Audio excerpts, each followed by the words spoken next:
First here at 5 o'clock, Oklahoma ranks second in the nation for women being killed by men and second for domestic violence overall.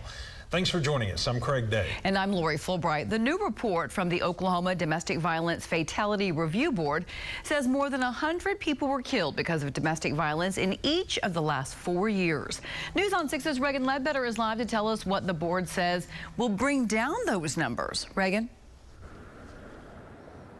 Craig and Lori, the CEO of Divis tells me the laws in our state need to change in order to better protect victims. For example, if you stab a stranger, you'll face a charge of assault with a deadly weapon and up to life in prison. If you stab your partner or spouse, it's assault with a dangerous weapon and only up to 10 years in prison. It's probably never been as dire as it is right now. Tracy Lyle says seeing the numbers of people killed because of domestic violence in Oklahoma each year is heartbreaking.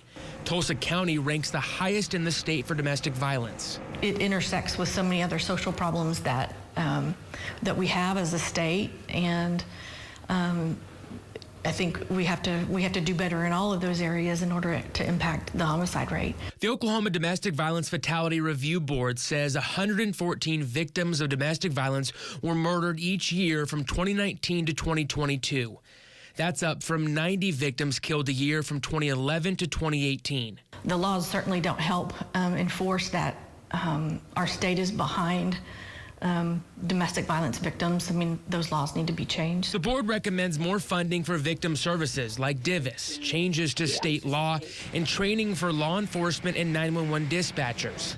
Lyle says it's been more than 20 years since there's been an increase in state funding for victim services, but the demand for help is only rising. When we look at the domestic violence homicides, many of them are people that have never stepped foot in our doors, who have never come for services. 2 Senate bills have been introduced this legislative session, one that would make domestic strangulation an 85% crime, and one that would create harsher punishments for people who violate a protective order.